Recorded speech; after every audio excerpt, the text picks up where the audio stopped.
네, 그 다음 페이지 넘겨볼까요? 기독교 세 권이 다 있어요. 1, 2장은 창조에 대한 이야기고요. 3장은 타락에 대한 이야기입니다. 타락과 구속 관련된 이야기가 3장에 있어요. 그렇기 때문에 성경의 핵심 장들 중에 또 핵심 장인 거죠. 자, 그 중에서 보시면 더 오리지널 씬이죠. 원죄, 위험한 반역. 창조가 위대한 시작이었다면 원죄는 위험한 반역입니다. 박스에 보시면 인류 최대의 난제에 나와 있죠. 난제라는 것은 풀기 어려운 문제 아닙니까? 인생에서 또 세상에서 가장 풀기 어려운 문제가 무엇일까? 그렇죠? 뭐 실직이나 파산이나 가난이나 질병, 전쟁, 그렇죠? 기근, 강릉처럼 가뭄일 수도 있고 태풍 같은 자연 재해일 수도 있겠지만 다 대처하기 힘들죠. 감당하기 힘든 문제들이지만 가장 심각한 문제는 아닙니다. 그 질문에 대한 성경의 대답은 무엇입니까? 죄라고 얘기하죠. 로마서에서도 그 얘기합니다. 죄의 문제가 가장 풀기 어려운, 가장 심각한 난제라고 얘기합니다. 왜냐하면 여러분들 우리가 늘 보고 있는 뉴스 있죠. 뉴스나 미디어를 통해서 보고 듣고 있는 끔찍한 사건들 있지 않습니까? 그리고 자기밖에 모르는 이기적이고 어둡고 악한 이 마음, 그리고 지독한 이기심이 있죠. 자기 중심성. 그것이 얼마나 관계를 파괴합니까? 여기 보시면 그렇죠. 리처드 도킨슨의 이기적인 유전자 있죠. 적자 생존을 유전자적인 세계 속에서 어떻게 풀어낸. 그래서 여기 그런 표현 있죠. 유전자의 수준에서 이타주의는 나쁘고 이기주의는 좋다. 그래서 유전자들 가운데서 대립 유전자는 죽이고 자신의 어떻게 생존 가능성을 키우는 있죠. 방향으로 있잖아요. 선택하는 그런 유전자들 살아남더라. 그러니까 적자 생존을 유전자의 관점에서 유전자 풀에서 설명한 게 이 책이에요. 그러니까 뼛속부터 이기적이라는 거예요. 내가 살기 위해서 남을 죽여야 되는 그렇게 세상을 해석하는 이 지독한 이기심, 지독한 자기 중심성 있죠. 그것이 얼마나 관계와 세상을 파괴하는지 그렇죠. 근데 여러분들 이 모든 현상을 어떻게 설명할 수 있습니까? 그것을 성경은 죄라고 하는 거죠. 죄의 결과라고. 근데 그 문제는 무엇입니까? 그 죄의 뿌리가 너무나 깊고 강하기 때문에 인간 어떻게요? 우리 힘으로는 도저히 해결할 수 없다고 얘기하고 있어요. 그래서 인류가 직면한 가장 심각한 난제, 그것은 예전이나 지금이나 여전히 죄 문제라는 것, 죄에 직면하고 있다는 것을 이야기합니다. 그래서 여러분들 그 밑에 한번 말씀 보십시오. 로마서 말씀이잖아요. 한 사람으로 말미암아 죄가 세상에 들어오고 그 죄로 말미암아 사망에 들어왔다. 이 진술의 배경이 되는 역사적 사건이 창세기 3장입니다. 아시겠죠? 이 로마서 구절에 역사적 배경이 되는 사건이 창세기 3장입니다. 창세기 3장은 그 죄가 어떻게 시작되었는지를 보여주는 거예요. 그래서 교재에 나와 있는 것처럼 1, 2장이 인류의 시작이었다면 3장은 죄의 시작을 보여주고 있어요. 죄가 어떻게 시작되었습니까? 밑에 보십시오. 하나님의 뜻을 거역하면서 하나님의 기대를 저버리면서 그 뜻을 제대로 따르지 않으면서 그렇죠? 아니 하나님처럼 될 수 있던 유혹에 넘어가면서 그렇죠? 죄가 시작된 거죠. 그렇게 하나님을 떠났고 인간의 자리를 지키지 못한 겁니다. 그리고 쫓겨난 거죠. 결국 어떻게 됐습니까? 하나님 보시기에 참 좋았던 세상은 보기에 한탄스러웠던 그런 세상이 되고 말았던. 그래서 어떻게 해요? 가망이 없기 때문에 하나님의 홍수를 내려 심판하셨는데도 홍수 이후에 인간은 또 달라지지 않았던. 도시를 세웠죠. 바벨탑 사건에 거대한 성을 짓고 높은 탑을 세우면서 하늘에 닿게 하고 자기 이름을 떨치고자 하다가 결국 또 어떻게 됐습니까? 흩어지고 마는. 이 모든 과정에서 하나님의 탄식이 들리는. 그래서 마지막에 11장인 9절에 가보시면 창조의 아름다운 공간이 결국 인간의 죄악 때문에 다시 혼돈에 빠지는 이것이 3장부터 11장까지의 내용이에요. 그리고 다시 비극으로 끝나게 되는. 죄의 결과죠. 자, 오른쪽 페이지 한번 가보겠습니다. 1-1번. 그 범죄와 구속의 이중주 전체 흐름을 보겠습니다. 자, 1번에 보시면 대비되는 역사 있죠. 그럼 3장부터 11장까지 보시면 이렇게 되어 있어요. 흐름을 보시면 두 개의 역사가 흐르고 있는데 자, 첫 번째는 무엇입니까? 죄로 인해서 에덴에서 쫓겨나는 바벨까지 이르게 되는 그 역사를 보여주고 있는데 첫 번째가 신라원. 낙원을 잃어버렸죠? 3장에서. 4장은 무엇입니까? 가인의 범죄와 그 후손들의 범죄가 나와 있고요. 6장부터 9장까지는 대홍수 사건입니다. 그리고 11장에 또 하나의 반역이었던 바벨탑 사건. 그 이야기가 나오고 사이사이에 보시면 또 이 이야기가 나와요.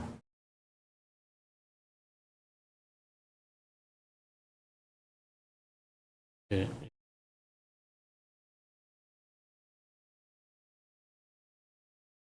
네, 계속 늦죠.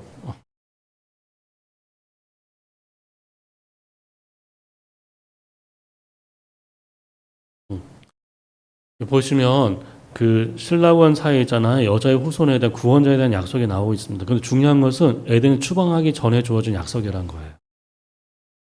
쫓아내고 나서가 아니고 쫓아내기 전에 구원자를 약속해주고 있고요.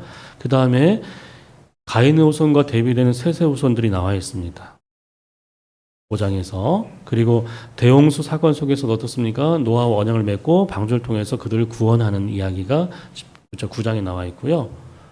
그리고 11장에 보시면 바벨의 저주 있지 않습니까? 그 저주의 흩어짐 속에서도 어떻게 해요? 셈의 축복에 나와 있는 아브라함을 불러서 다시 새로운 역사를 이어가시는, 그렇게 하나님의 구속 역사가 중간중간에 계속 나와 있는 거예요. 그래서 여러분들 그 2번 보십시오. 대비되는 사람들 그 밑에 내용 보시면 이처럼 어떻습니까? 아담에서 셈에 이른 족보에는 그 어두운 역사 속에서도 구원을 이루어 가신 하나님의 구원 역사가 교차적으로 나타나고 있습니다. 여기서 중요한 것은 무엇입니까? 단지 그 역사만이 아니고 그 시대를 살았던 사람들을 주목해야 돼요. 대비되는 사람들이 소개되고 있습니다.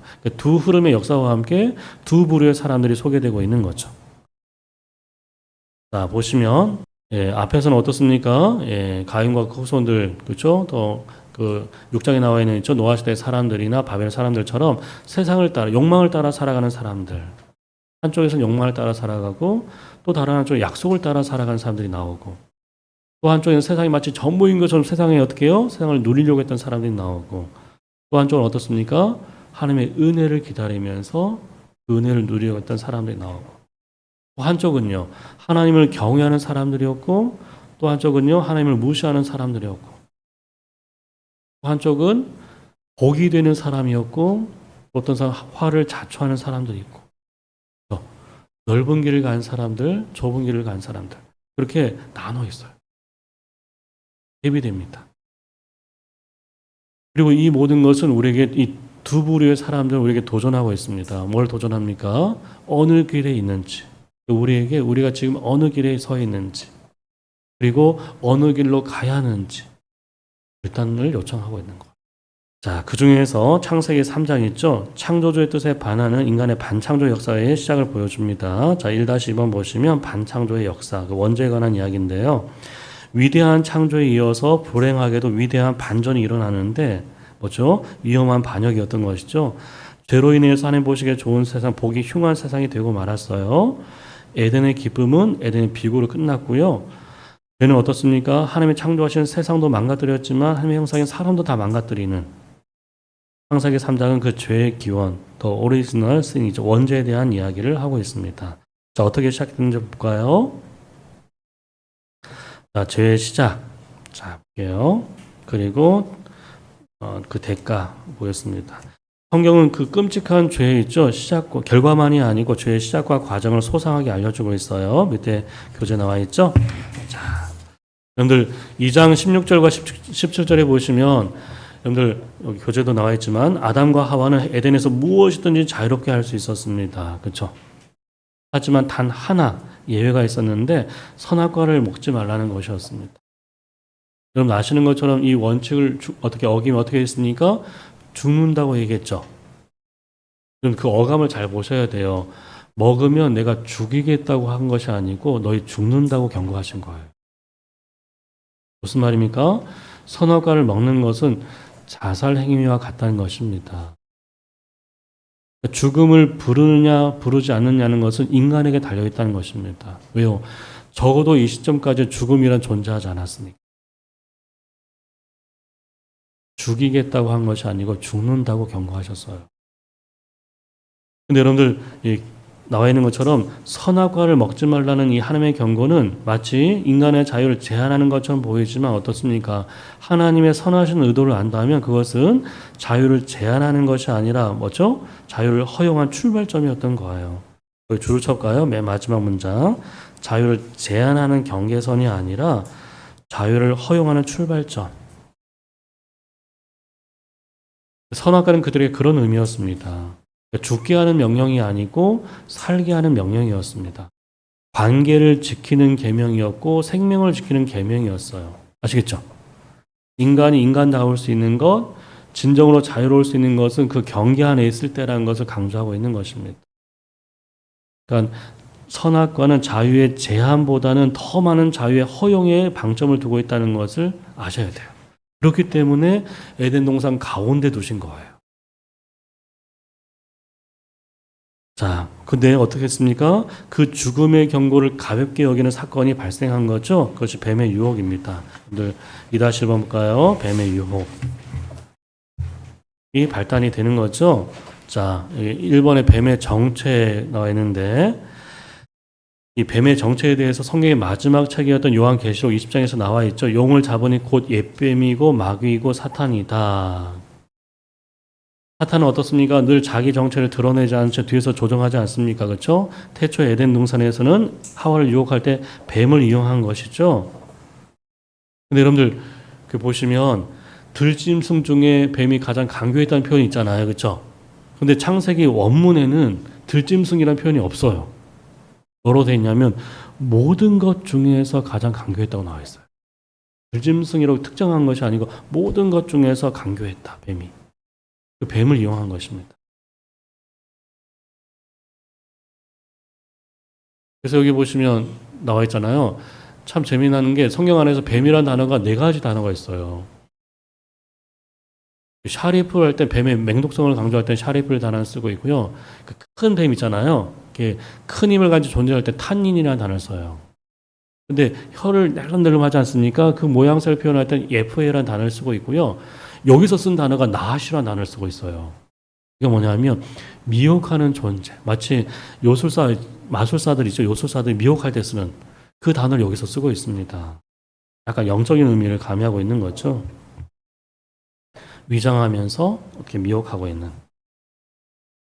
그래서 두 번째 보시면 뱀의 미혹 나와 있죠. 예. 악용된 지혜. 뱀이 여자에게 어떻게 접근하고 있습니까? 하나님 말씀에 대해서 의심을 갖게 하는 질문을 던지며 접근하거든요. 어떻게 해요? 하나님이 선악을 알게 하는 나무 열매를 먹지 말라고 하시더냐? 이렇게 묻지 않았죠. 어떻게 해요? 하나님이 정말로 동산의 모든 나무 열매를 먹지 말라고 하시더냐? 이렇게 묻는 것입니다. 예, 특정하지 않았다는 얘기예요. 두루뭉실하게 얘기하고 있어요. 선악을 알게 하는 나무란 표현을 쓰지 않고요. 동산의 모든 나무야라고 쓴 거예요. 두루뭉실하게. 몰라서 묻는 것이 아니라 다 알면서도 묻는 것입니다. 이처럼 강교한 뱀은 어떻습니까? 하나님이 하신 말씀의 진정성과 의도를 의심하게 하는 목적으로 질문을 던지면서 접근하고 있는 것입니다. 이걸 뭐라고 합니까? 선용하지 않고 악용하고 있는 거죠. 지혜라는 게 무엇입니까? 누구를 돕고 섬길 수 있는 지혜가 누구를 속이는 데 사용하고 있는 거예요. 가장 선하게 사용할 수 있는 것이 가장 악하게 사용되고 있는, 이게 선용의 악용이라고 하죠. 지혜만이 아니고 우리의 돈이든 재능이든 은사든 마찬가지입니다. 권력이든. 그래서 좀 지혜가 타락하면 강교함이라고 얘기하고요. 권력이 타락하면 독재라고 얘기하는 거예요. 독재. 가장 선하게 사용할 수 있는 것이 가장 악하게 사용하고 있는. 그렇게 지혜가 악용되고 있는 것입니다. 자, 두 번째 보시면 또 두려운 존재가 있죠. 강교한 존재. 이것도 마찬가지입니다. 성경은 뱀을 어떻게 사탄을 두려운 존재로 하지 않고 강교하다고 말하고 있어요. 그러니까 무서워하지 말라고 하는 것이 아니라 속지 말라고 얘기하는 거예요. 아시겠죠? 그러니까 악의 실체인 사탄에게 맞서기면 우리에게 필요한 것은 두려움이 아니고 경계심이라고 얘기하고 있는 거예요. 왜냐하면 사탄은요, 우리 앞에 나와 있지만 지금도 늘 우리의 욕망을 이용합니다.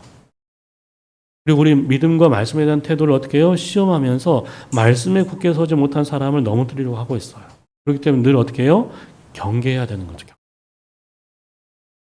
무서워할 존재가 아니고 경계할 존재인 것을 얘기하고 있어요.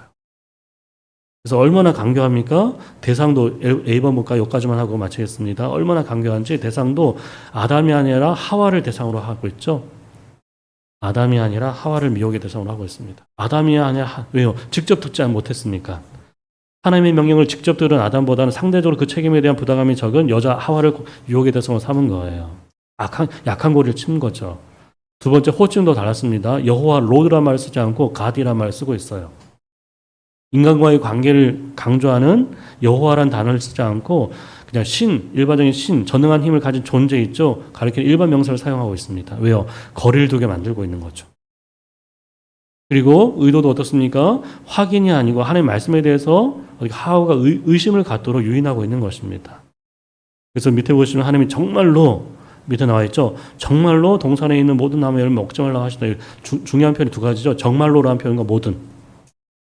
정말로는 무엇입니까? 되문은 확인의 뜻이 아니라 의문을 품게 할 의도에서 사용된 표현이에요. 정말로 그렇게 말씀하셔서 몰아붙이는 거죠. 사실일 리가 없다 이런 얘기죠. 반어적으로 사용하고 있는 거예요. 그리고 모든 나무죠. 모든 것을 먹지 말라고 했어. 마치 모든 것이 금지의 대상이냐 그렇게 풀어가고 있는 것입니다.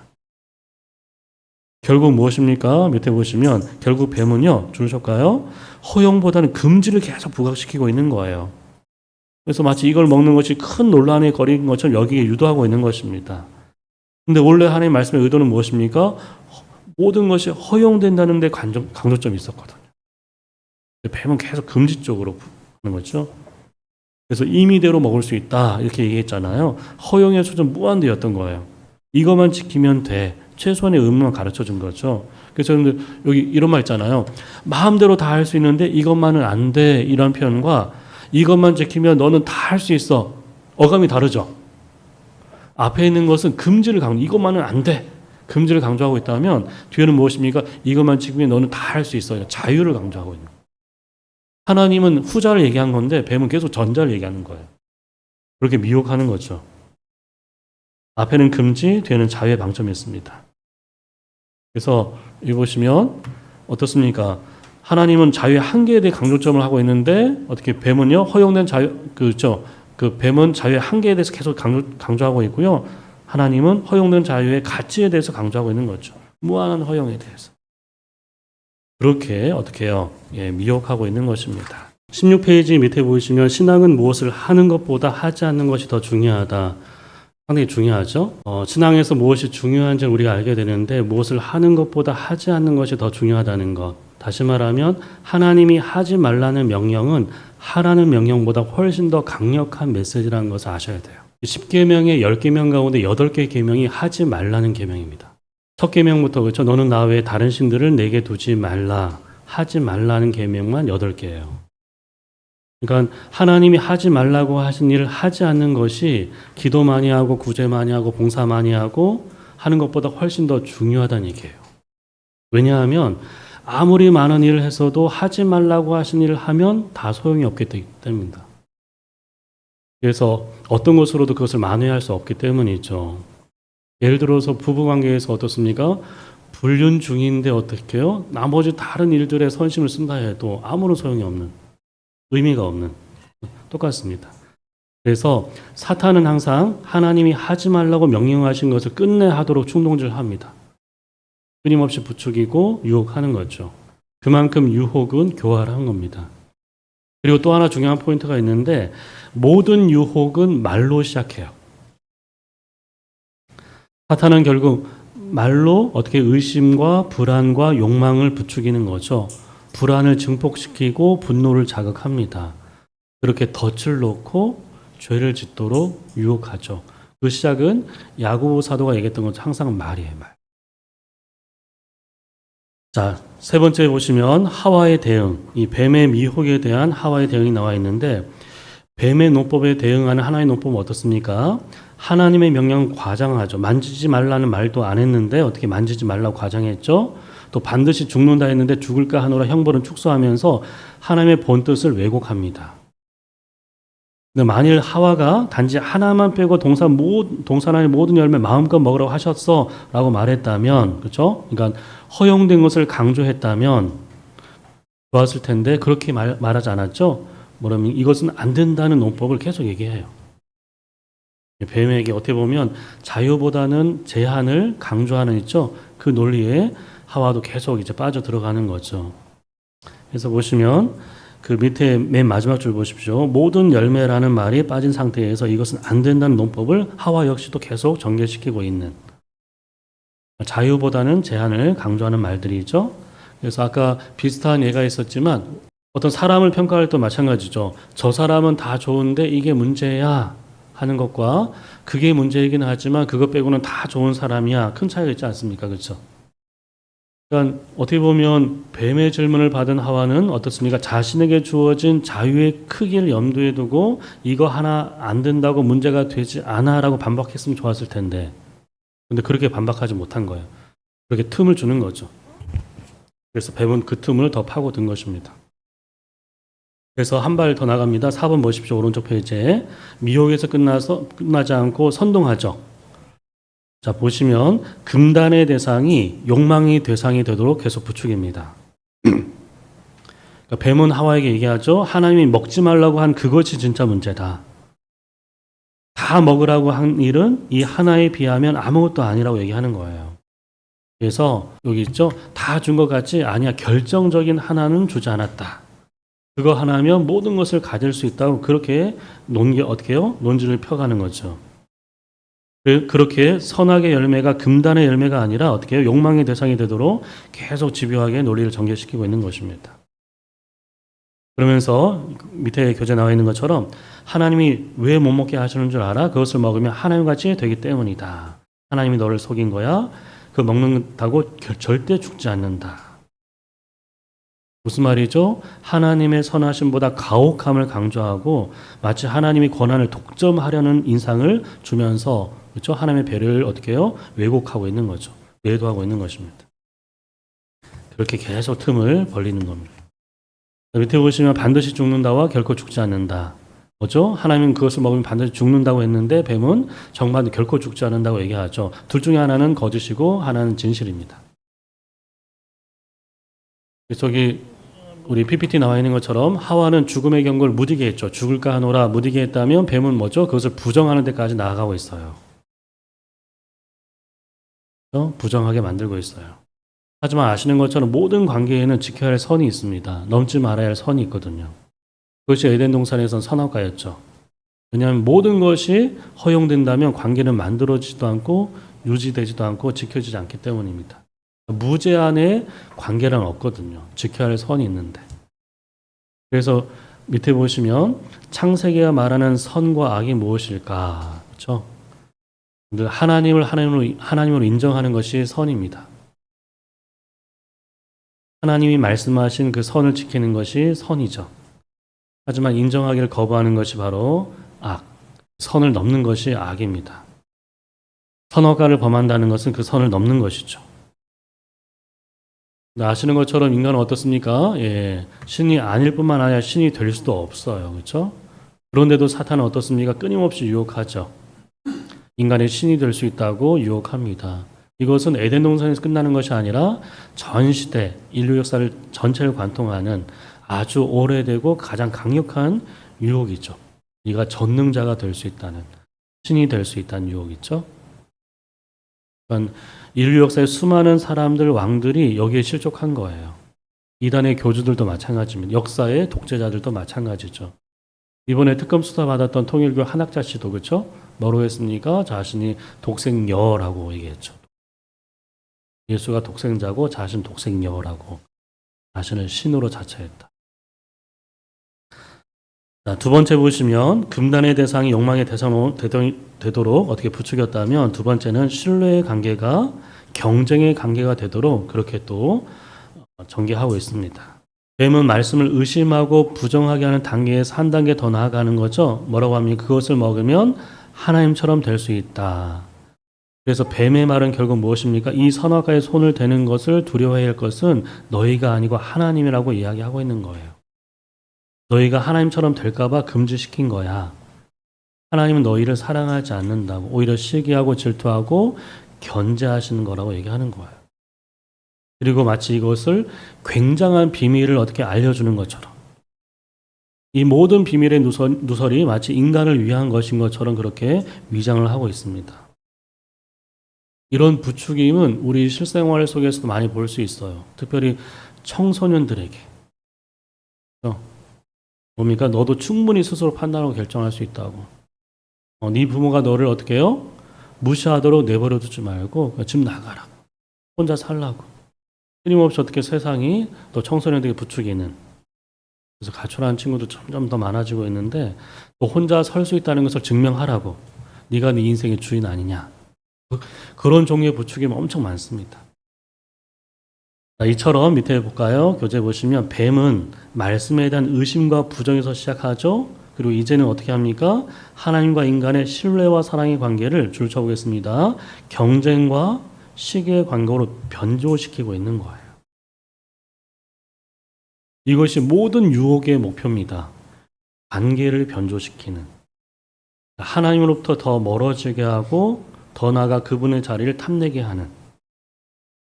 여기서 중요한 우리가 포인트가 하나 있는데요. 여러분들 우리가 유혹에 넘어가는 있죠? 이유는 대부분 논리 때문이 아니고 욕망 때문이에요. 뱀의 논리가 어떻게 해요? 내 욕망을 끌어낸 것이 아니고 내 욕망이 뱀의 논리를 붙잡은 거예요. 그 탓을 뱀의 탓으로 돌릴 수 없어요. 내 욕망이 그 논리를 붙잡은 겁니다.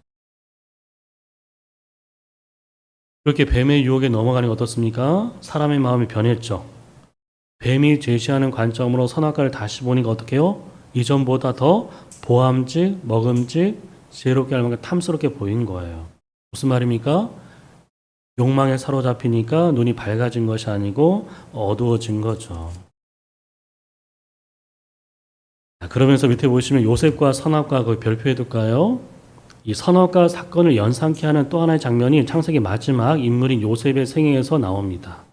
선악과 사건을 그대로 마치 재현하는 것처럼. 바로의 친위대장이었던 보디발 있죠? 자신의 가정 총무를 어떻게 해요? 맡은 요셉에게 모든 것을 다 맡겼습니다. 하지만 그 집에 어떻게 해요? 모든 것이 허용되었지만 딱 하나 허용되지 않은 것이 있었죠. 그 주인의 아내였어요. 요셉에게 그 여인은 바로 선악과였습니다. 요셉은 그 선을 지켜요. 그래서 그 아내가 계속 유혹하지 않습니까? 그때 그걸 뿌리치면서 나올 때 뭐라고 얘기합니까? 그 밑에 나와 있죠. 이 집에는 나보다 큰 이가 없으며 주인이 아무것도 내게 금하지 아니하였어도 금한 것은 오직 당신뿐이다.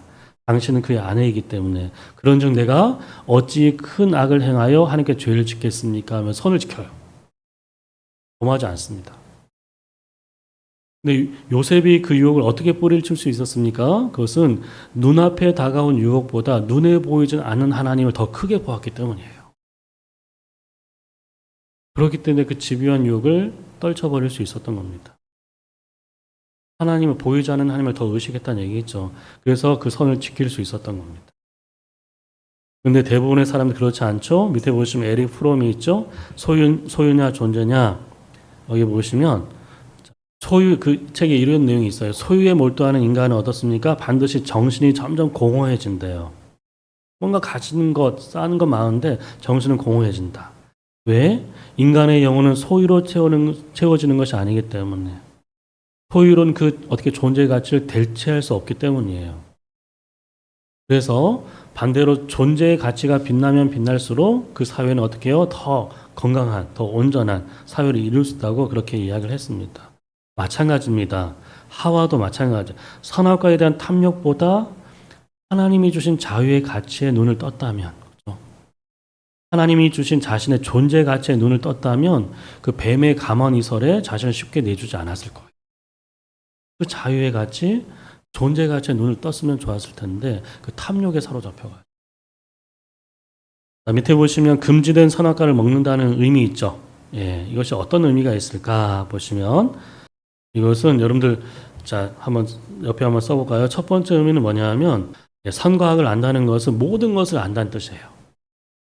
다시 말하면 그래서 그 열매를 먹는다는 것은 뭡니까? 내가 전지전능하게 될 것이라는 그런 뜻입니다. 하나님처럼 전지한 또 전능한 존재가 될 것이라는 그런 소리로 들리는 거죠. 마치 하늘과 땅이 온 우주를 대표하는 것처럼 상징하는 것처럼 선과 악은 마치 모든 것을 안다는 말과 같은 거예요. 그러면서 어떻습니까? 내가 전능자가 될 수 있는 전지한 자가 될 수 있다는 것은 반대로 얘기하면 하나님을 밀어내는 거예요.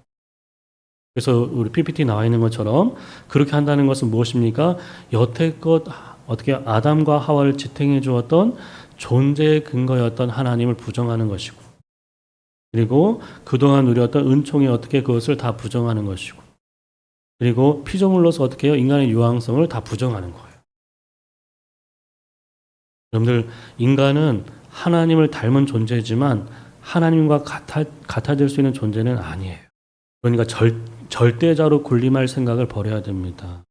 전능자가 될 생각을 하지 말아야 됩니다. 그러니까 여러분 하나님은 다 주셨는데 어떻습니까? 그 마지막 욕망을 사람들은 어떻게 놓지 못하는 거예요. 그래서 여러분들 인간에게 오는 유혹은 다 이런 식입니다. 뭐죠? 하나님이 주신 많은 감사의 조건에도 불구하고 인간은 어떻게 해요? 언제나 자신이 갖지 못한 그 하나에 연연하는 거예요. 하나에. 다 주셨는데 그 하나에 연연하고 집착하면서 무너지는 거죠. 그거 하나마저 갖고 싶은 욕망 때문에 그 유혹에 사로잡히는 거예요. 그 경계를 넘어서면서 고통이 세상 안으로 들어오는 것입니다. 첫 번째, 모든 것을 안다는 의미. 두 번째는 뭐냐면 선악과를 먹는다는 두 번째 의미는 뭐냐면 자신이 선과 악을 선악 판단을 어떻게 해요? 절대화한다는 뜻입니다. 자신의 선과 악에 대한 판단을 절대화하는. 그러니까 나의 판단은 언제나 옳다. 신의 판단과 같다. 그러니까 모두 나의 말을 들어야 된다. 그런 사태가 벌어지는 거죠. 그래서 여러분들 심지어 어떻습니까? 생과 사에 대한 주관 있죠? 생사 여탈권이라고 하죠. 생과 사, 삶과 죽음에 대한 것뿐만 아니라 선과 악의 기준도 어떻게 하나님께 있는데 그것을 인간이 차지하려고 하는. 누구처럼요? 고대 근동의 군주들처럼. 그들이 절대 권력이 있었던 것이 있죠. 두 가지죠. 절대 기준을 갖고 있었고 어떻게 해요? 생사 여탈권이 그들에게 있었기 때문에 모든 판단 법 위에 있지 않습니까? 그러면서 어떻게 됐습니까? 절대 악이 되는 거예요. 절대 악이 돼. 선악과를 먹는다는 것은 바로 그런 의미가 또 있습니다. 또 마지막 세 번째, 이게 중요한데요. 세 번째는 뭐냐면 선악과를 먹는다는 것은 하나님을 믿기보다 하나님이 믿을 만한 분인지를 내가 판단하겠다는 뜻입니다. 하나님을 믿기보다는 그 하나님이 내가 믿을 만한 분인지를 내가 판단해 보겠다라는 뜻이에요. 그 열매를 먹는다는 것은. 더 이상 내가 하나님께 종속되지도 않고 의존하지 않겠다는 뜻입니다. 하나님께 듣지도 않고 묻지도 않고 내 마음대로 내 뜻대로 모든 것을 결정하겠다는 뜻입니다. 하나님 노릇하겠다는 뜻이죠. 그런 의미가 있는 거예요. 그게 죄의 본질 아닙니까? 5번에 보시면 뱀의 선동에 넘어가죠. 예. 하나님 말씀보다 뱀의 말을 더 신뢰해요. 하나님께 순종하라는 말보다 하나님처럼 된다는 말을 더 좋아했던 것이죠. 그게 죄입니다. 하나님이 주신 특권을 가볍게 생각했을 뿐만 아니라 하나님의 자리까지 넘보고 있는 거예요. 정리해 본다면 그 두 번째 줄에 나와 있죠. 죄는 어떻습니까? 예, 말씀에 대한 의심에서 시작돼요. 1번 의심에서 시작되고 그 부정으로 넘어가죠. 의심에서 또 부정하고 그다음 어떻습니까? 하나님과 같아지려는 야망에서 이제 본색을 드러내는 이게 죄입니다. 자, 2-2번 그 죄에 대한 대가이죠. 죄는 달콤했지만 결과는 혹독했죠. 자, 죽음의 의미, 정령 죽으리라 말씀했잖아요. 2장에서 그렇죠. 하나님께서 말씀하신 정령 죽으리라는 말씀의 의미가 무엇인가, 그렇죠. 분명히 이 열매를 먹으면 반드시 죽는다고 말씀했는데 어떻게 됐죠? 열매를 먹는 순간 죽는 것이 아니고 죽지 않았죠. 그러면 어떻습니까? 아마도 아담과 하와는 하나님의 말씀은 틀렸고 사탄의 말이 맞다고 생각했을 거예요. 그렇죠? 죽지 않았으니까. 하지만 사실은 그렇지 않습니다. 하나님이 말씀하신 죽음이 어떤 죽음이고 어떻게 찾아오고 어떻게 나타나는지, 다시 말해서 죄가 우리를 어떻게 죽음에 이르게 하는지 그 과정을 보여줘요. 자, 밑에 보시면 죽음의 의미 밑에 보시면 죄는 먼저 수치심을 줍니다. 부끄러우니까 격리되죠. 고립되죠. 그러면서 관계가 단절돼요. 수치심을 불어넣으면서 스스로 격리되고 고립됨으로써 관계를 단절시킵니다. 그렇게 소통이 끊어지면서 서서히 죽어가게 하거든요. 이게 중요하죠. 육신이 죽기 전에 관계가 먼저 다 죽고 그렇게 관계의 죽음을 거쳐서 존재의 소멸에 이르게 만듭니다. 육신의 죽음보다 관계의 죽음이 먼저. 마치 혈액순환이 되지 않거나 호흡이 중단되면 장기와 피부가 어떻습니까? 괴사되는 것처럼. 그 소통을 다 끊어버립니다. 그래서 존재가 소멸되게 하는.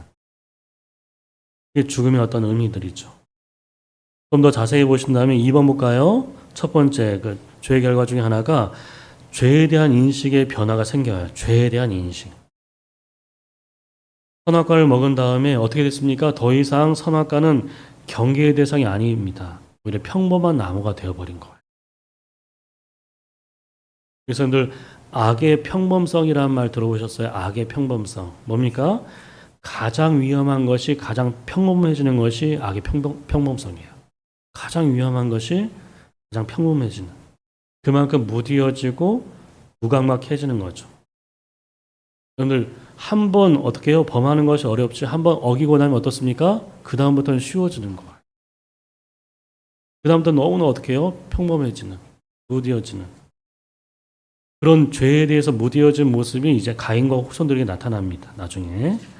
자, 또 볼까요? 그 다음 페이지 한번 가보겠습니다. 악의 평범성. 그 다음 두 번째는 뭐냐 하면, 자, 죄로 인한 어떻습니까? 관계의 파괴죠? 예, 앞서 말한 관계의 죽음이 어떻게 진행됐는지 한번 보겠습니다. 범죄 이후에 아담과 하와 그리고 하나님과의 관계에서 겉으로는 보이지 않는 균열이 생기고 말았다. 처음에는 어떻습니까? 아무것도 입지 않아도 꺼리낌이 없었던 아담과 하와가 서로에게 어떻게 자신을 숨기는 그런 관계가 되었고, 또 하나님 앞에서도 어떤 숨는 자들이 되었던. 그래서 1번 볼까요? 숨겨야 할 이유가 생긴 관계가 된 거예요. 숨겨야 할 이유가 생긴. 2번은 무엇입니까? 숨어야 할 이유가 생긴 관계가 된 거예요. 숨겨야 할 이유, 숨어야 할 이유가 생긴 관계가 된 거예요.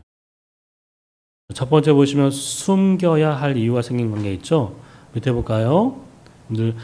부족함과 부끄러움을 몰랐던 인간이 자신을 부끄러워하게 됩니다. 그러니까 뭐 했습니까? 잎사귀를 만들어 치마를 했죠. 치마를 가렸어요. 그러니까 잎사귀를 만들어서 이렇게 치부를 가렸는데 치부를 가렸다고 하지 않고 몸을 가렸다고 해요. 댐셀브라는 단어를 써요. 다시 말하면 몸의 특정 부위를 가린 것이 아니고 존재 자체를 가렸다는 뜻이에요. 성이 부끄러운 것이 아니라 존재 자체가 부끄러워진 거예요. 죄는 수치심과 함께 오는 거예요. 그러니까 마스크 얼굴 가리고 모자로 쓰고 있죠. 다 가리지 않습니까? 유명인일수록. 그러니까 하나님 앞에서나 사람 사이에서 가리고 싶은 것이 바로 죄입니다. 왜요? 죄를 보면 자신을 보니까 어떻습니까? 부끄러우니까 숨고 싶고 가리고 싶은 거죠. 그런데 그것마저 없는 사람을 뭐라고 얘기합니까? 후한무치라고 하는 거예요. 후한무치. 후한이 무엇입니까? 얼굴이 두꺼워서 무치, 수치를 모르는 사람. 늘 지었는데도. 염치란 말 있죠? 염치 없다 했는데 염치가 뭐냐면 부끄러움을 아는 마음이에요. 그런 사람들 후한무치, 염치 없는 사람들입니다. 죄를 지었다면 잘못을 했다면 부끄러움을 알아야 되죠. 부끄러움을 아는 사회가 되어야 되겠죠. 그렇죠? 그렇게 죄에 대한 책임을 지는 그런 사회, 그렇죠?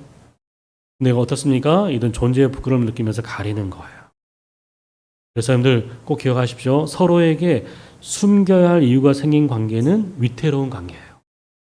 갑자기 남편이 휴대폰을 보이지 않는다든지 비번을 바꾼다든지 문자를 있잖아요. 안 보여준다든지 있죠. 뭔가 숨겨야 할 이유가 생긴 관계는 뭔가 위태로운. 아이들도 마찬가지고. 두 번째, 숨어야 할 이유가 생긴 관계는 어떻게 해요? 위태롭죠.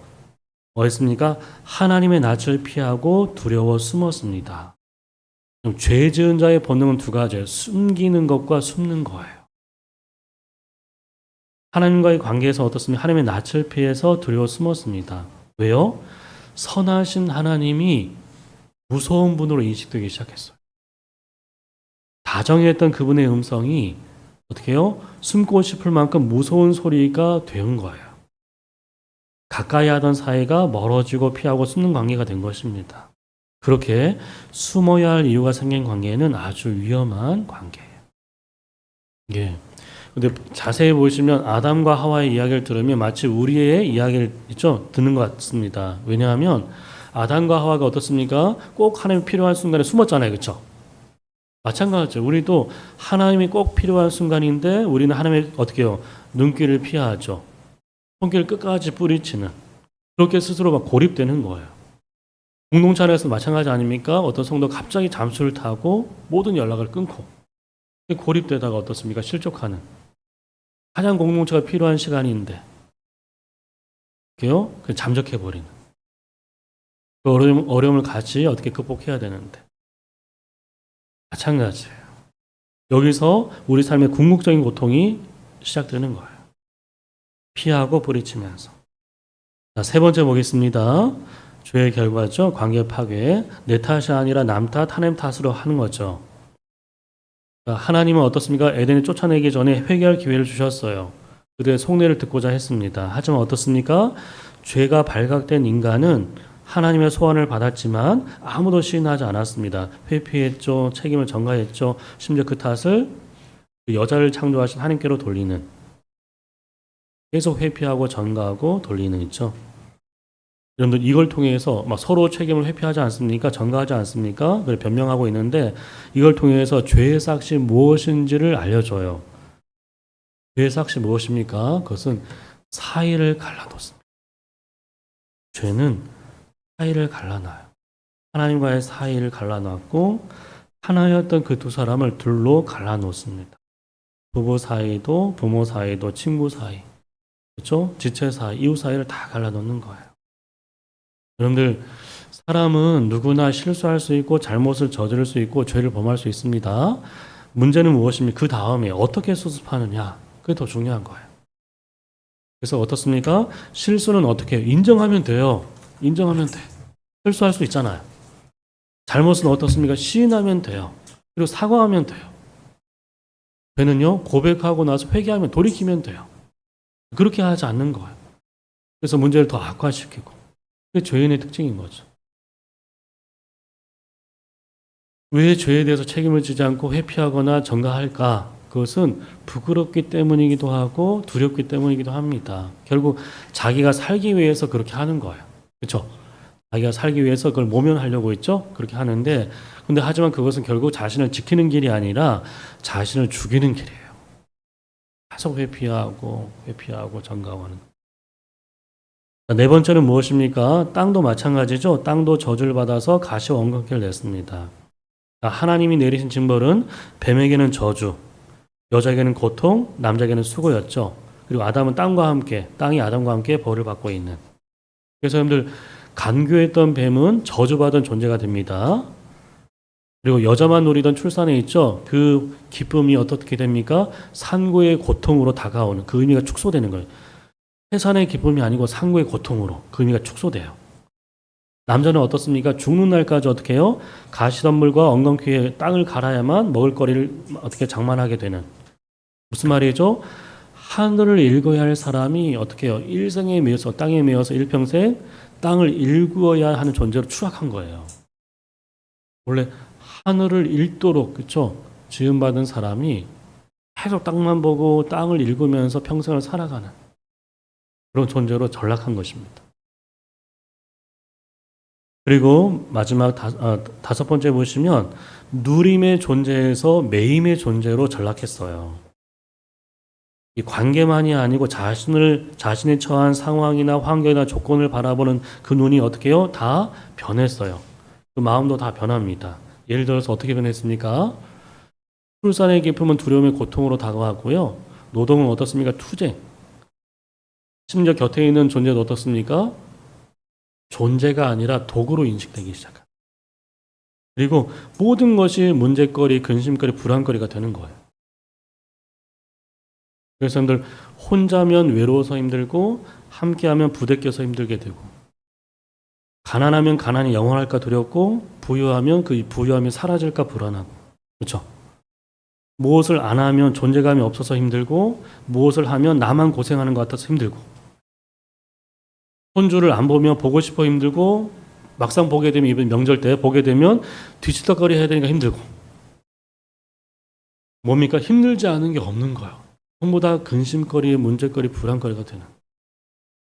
무슨 말입니까? 이것을 한마디로 하면 고통에 매이는 삶,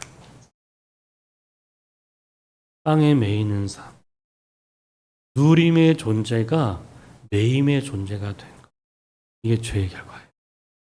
그리고 마지막은 신라원이죠. 에덴을 잃어버리는. 결국 쫓겨납니다. 그리고 중요한 포인트가 있습니다. 교재 나와 있죠. 아담과 하와를 에덴에서 추방하신 분은 분명 하나님이지만 그 전에 그들이 어떻게 해요? 하나님을 그들의 마음 밖으로 추방한 거예요. 그게 먼저입니다. 자, 정리해 보겠습니다. 2장과 3장을 보시면 2장의 시작은 하나님이었죠. 하나님의 주도로 시작했던 창조 이야기는 어떻습니까? 아담과 하와가 에덴에서 아름다운 모습으로 서로 이제 기뻐했던 기쁨으로 끝나는 반면에 3장은 뱀으로 시작하잖아요. 그렇죠? 뱀의 유혹으로 시작된 3장은 결국 어떻습니까? 죄를 짓고 에덴에서 쫓겨나는 비극으로 끝나고 있는 거예요. 누가 주도하느냐에 따라서 이렇게 달라지는. 자, 오른쪽 페이지 가보겠습니다. 자, 구원. 위대한 반전. 자, 창조가 위대한 뭐죠? 시작. 원죄는 무엇입니까? 위험한 반전. 그렇죠? 위험한 반역. 그리고 구원은 위대한 반전입니다. 자, 여러분들 선악과 사건을 통해서 어떻습니까? 뱀이 의도했던 것은 무엇이죠? 선악과를 먹는 것 자체가 아니고 하나님과 인간을 분리시키는 거였어요. 그렇죠? 그 목표가 달성됐죠. 왜? 하나님 에덴에서 그들 쫓아냈으니까. 그러면 어떻습니까? 하나님이 뱀의 계략에 넘어갔습니까? 그렇지 않습니다. 뱀의 계략대로 된 것입니까? 그렇지 않아요. 왜냐하면 하나님이 어떻게든 인간을 지키려고 하세요. 그래서 우리 교재에 나와 있는 것처럼 에덴에서의 첫 범죄 사건은 주를 쳤고요. 심판으로 끝나지 않아요. 추방에서 끝나지 않습니다. 심판을 능가한 사랑을 보여주세요. 그것이 바로 심판서 구원의 은총 아닙니까? 심판을 능가한 사랑이 구원 아닙니까? 그래서 절망 속에서도 희망이 보이는. 여러분들 죄에 대한 인간의 해결책은 무엇입니까? 정죄하고 숨고 회피하고 이거죠. 근데 죄에 대한 하나님의 해결책은 무엇입니까? 정죄가 아니고 속죄예요, 속죄. 그래서 그 하나님의 속죄의 과정이 저 네 가지로 나와 있습니다. 그 구원의 과정이 첫 번째 볼까요? 3-1번 보시면 먼저 찾아가서 부르십니다. 그렇죠? 줄 쳤까요? 부르심. 네가 어디 있느냐? 인류에게 던진 첫 번째 질문이에요. 하나님이 아담을 부르시며 찾아 나서시면서 부르시죠? 부르셨다는 것은 두 가지 의미가 있습니다. 요 A번과 B번에 보시면 관계와 성찰이죠. 부르셨다는 건 첫 번째, 아직 관계가 끝나지 않았다. 사인이에요. 하나님이 그를 부르셨다는 것은 아직 관계가 끝나지 않았어 라는 사인입니다. 아직도 사랑하신다는 증거예요. 동시에 그를 용서할 준비가 되어 있다는 뜻입니다. 그리고 하나님에게 대책도 있다는 뜻이에요. 사랑하시고 용서할 준비가 되어 있으시고 하나님에게 대책이 있다는 그런 뜻입니다. 두 번째 성찰이 있죠. 네가 어디 있느냐 간단한 말이지만 의미심장한 질문 아닙니까? 이것은 존재에 대한 질문이 아니고 관계에 대한 물음이었던 거예요. 존재가 아니라 관계에 대한. 존재에 대한 물음이고 관계에 대한 물음입니다. 존재에 대한 물음이고 관계에 대한 물음. 몰라서 물으시는 것이 아니라 돌아보라고 물으시는 거죠. 왜 숨어 있는지. 몰라서 물으신 것이 아니고 돌아보라고 주신 질문입니다. 왜 이렇게 어긋났는지, 왜 스스로를 가려야만 했는지, 왜 숨은 존재가 되어야 했는지.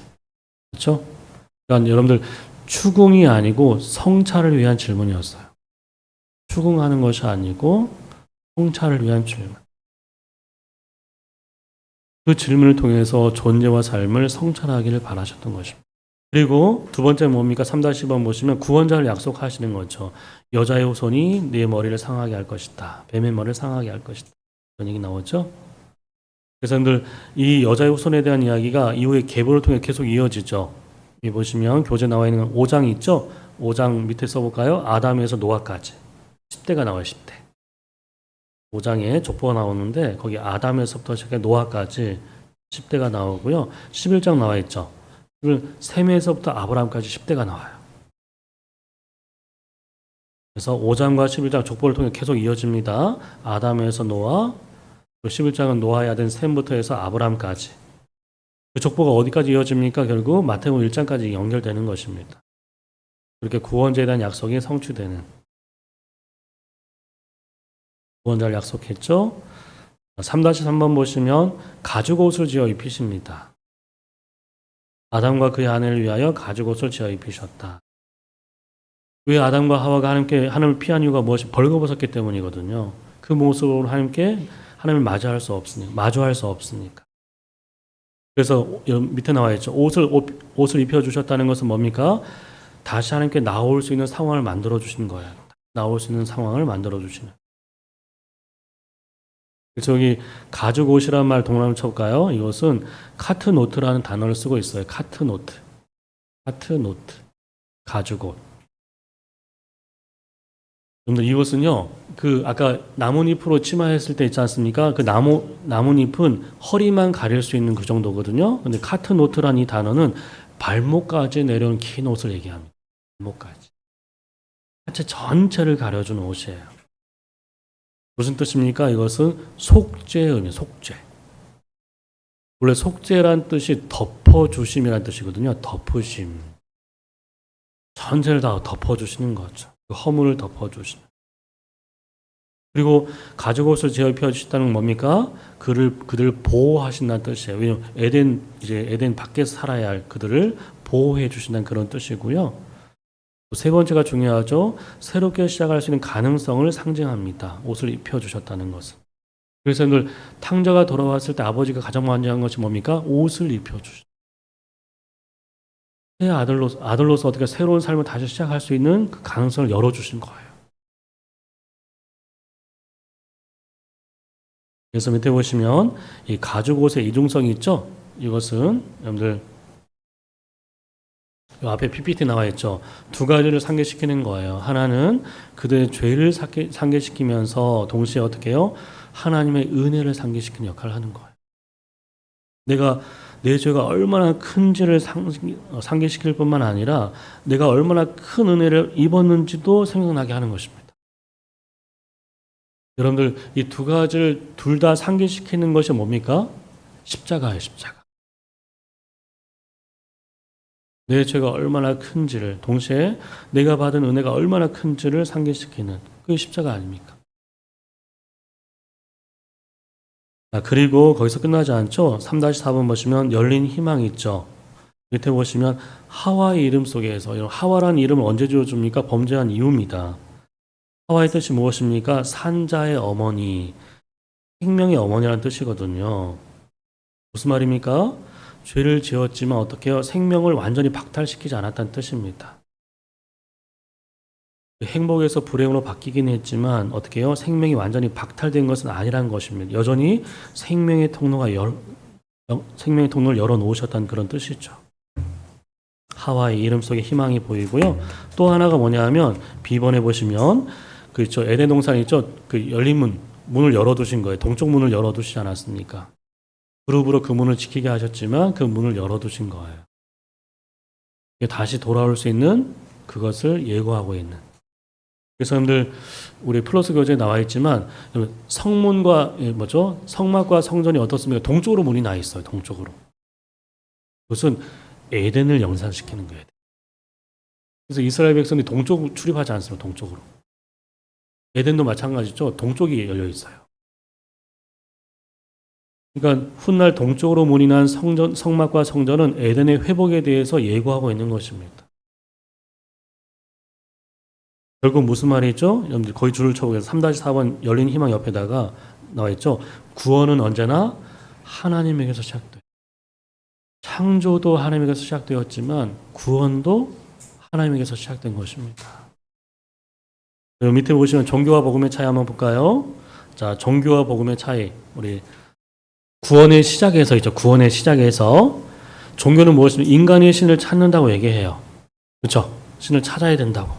근데 복음은 뭐죠? 신이 인간을 찾아오신 거예요. 구원의 시작에서. 그리고 구원의 방식에서 어떻습니까? 종교는 늘 자기를 물어요. 자기를 갖춰야 된다고 하고 자기를 쌓아야 된다고 하고 있죠. 자격을 요구합니다. 하지만 어떻습니까? 복음은 자비를 베풀어요. 자격을 묻지 않고 자비를 베풉니다. 그게 복음이죠. 그리고 이게 중요합니다. 구원의 목표 있죠. 구원의 목표. 구원의 목표는 뭐죠? 종교는 더 나은 것을 얻는 거예요. 내가 바라는 것, 원하는 거 있죠? 그것을 얻는 것이 목표였다면 복음은 무엇입니까? 더 나은 존재가 되는 거예요. 더 나은 존재. 하나님 보시기에 참 그 좋은 존재가 되는 것이 목표예요. 그러니까 구원의 시작이나 구원의 방식이나 구원의 목표가 이렇게 다른 거죠. 그것이 이제 여기 밑에 그 다음 페이지에 나와 있는 있잖아요. 여기 스탠리 존스의 그 책에 이제 나와 있습니다.